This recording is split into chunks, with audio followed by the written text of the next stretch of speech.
Hear now these words from Acts of the Apostles, chapter 7. And I will be reading selected verses as the entire chapter is appropriate, but like Psalm 107, it's rather lengthy. So I will tell you where I'm starting and where I'm going to next if you wish to follow along. Acts of the Apostles, chapter 7, beginning with verse 2. And Stephen replied, "Brothers and fathers, listen to me.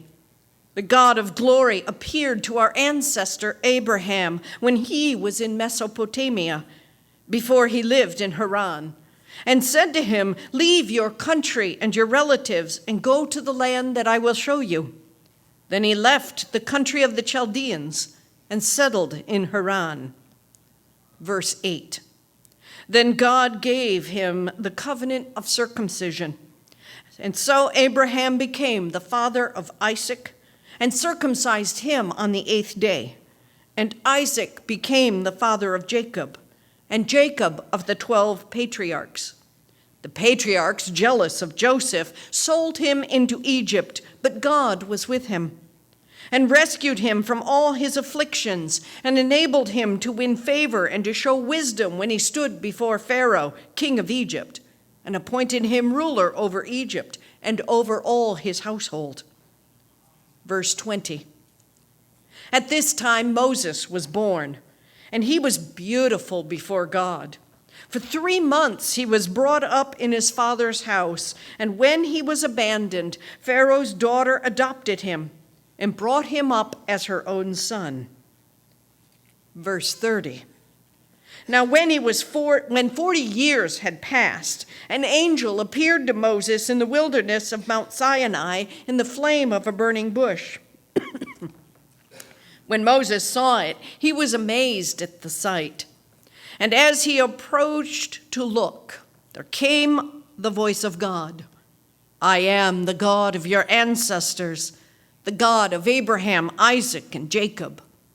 Moses began to tremble and did not dare to look. Then the Lord said to him, "Take off your sandals from your feet, for the place where you are standing is holy ground. I have surely seen the mistreatment of my people who are in Egypt. I have heard their groaning, and I have come down to rescue them. Come now, I will send you to Egypt." Verse 36. Moses led them out, having performed wonders and signs in Egypt at the Red Sea and in the wilderness for 40 years. Verse 39. But our ancestors were unwilling to obey him. Instead, they pushed him aside, and in their hearts they turned back to Egypt, saying to Aaron, "Make gods for us who will lead the way for us. As for this Moses, who led us out from the land of Egypt, we don't know what has happened to him." At that time they made a calf, offered a sacrifice to the idol, and reveled in the works of their hands. Verse 44. Our ancestors had the tent of testimony in the wilderness as God directed when he spoke to Moses, ordering him to make it according to the plan and pattern he had seen. Our ancestors, in turn, brought it with Joshua when they dispossessed the nations that God drove out before our ancestors. And it was there until the time of David, who found favor with God and asked that he might find a dwelling place for the house of Jacob. But it was Solomon who made a house for him.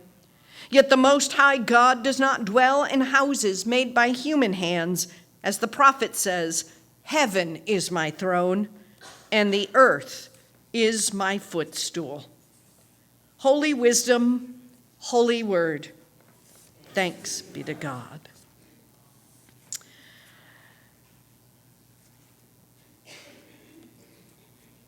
We all have stories, don't we? Every single one of us have family stories that we tell time and time again. These stories that tell who we are and what is important in the lives of our individual family members. And quite often, these are stories that are told when the family get together at reunions or parties or just times that the family gathers. In my own family, we have several stories we tell, and I'll just tell you a couple of them. We were gathering for, of all things, a funeral luncheon, and the funeral lunch was going to be a buffet at my parents' house. And my two aunts, my Aunt BJ and my Aunt Peg, volunteered to set up the buffet table. My sister and I were the first two to go through the line, and we noticed that for the sandwiches, cold cuts and all that, there were the little condiment dishes with mayonnaise in one and mustard in the other.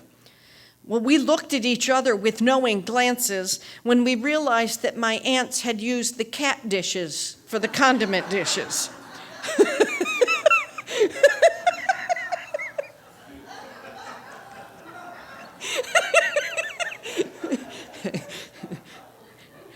Well,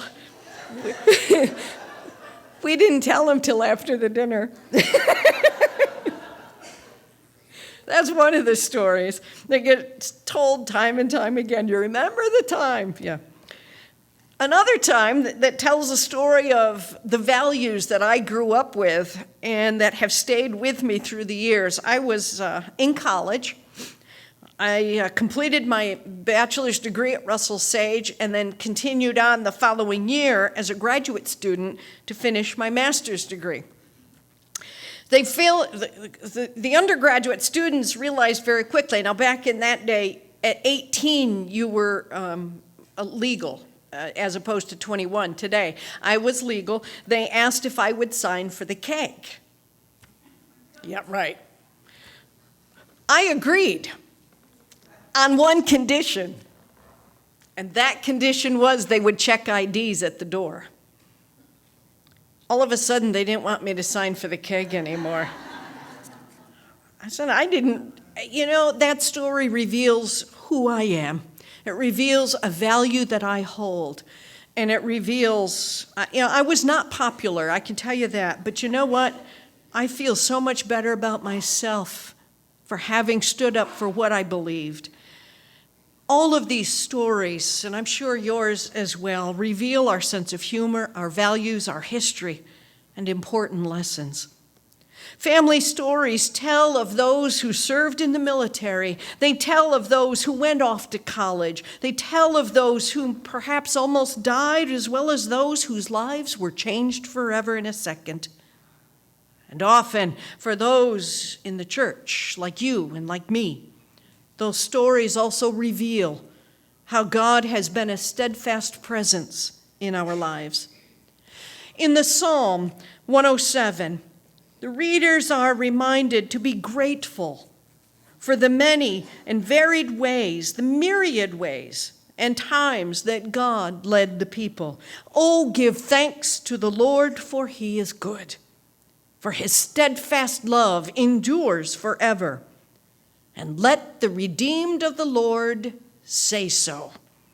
The psalmist reminds us of the desert places in which we have been delivered.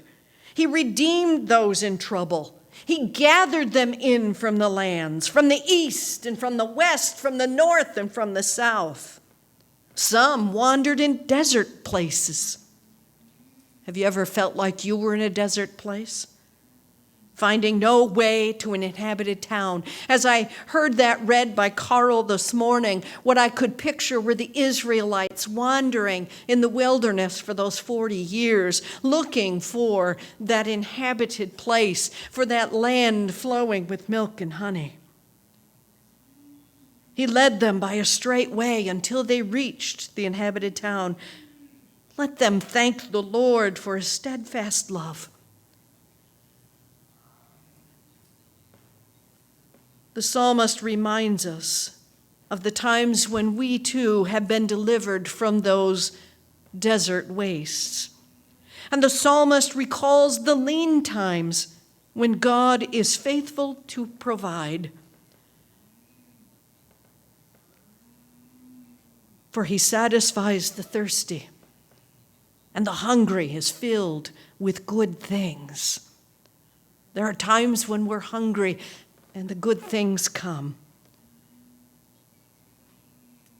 In Acts, Stephen is preaching. a rather lengthy sermon, standing there before the people.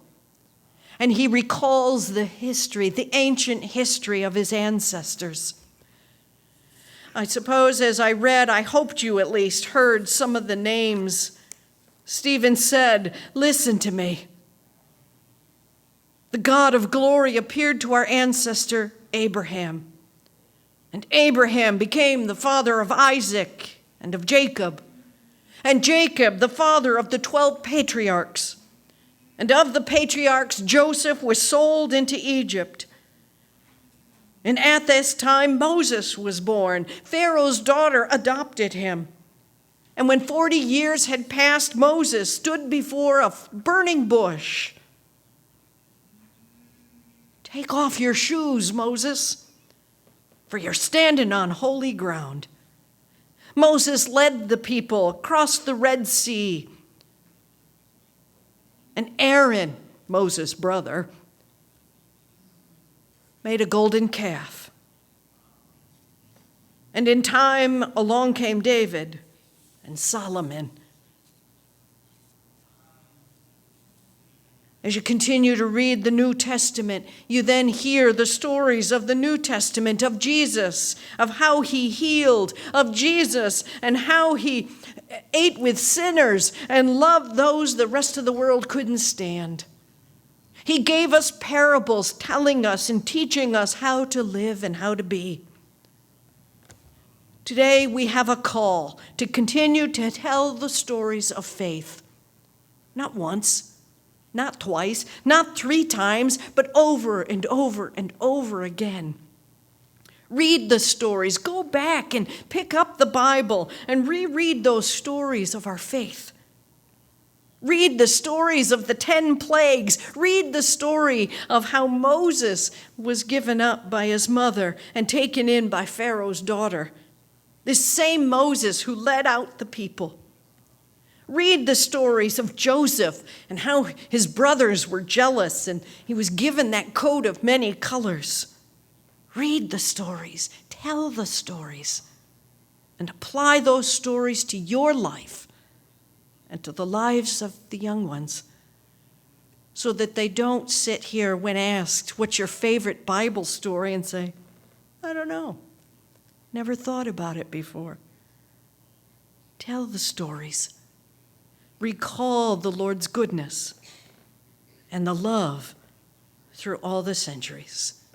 Take those stories as your own and live them.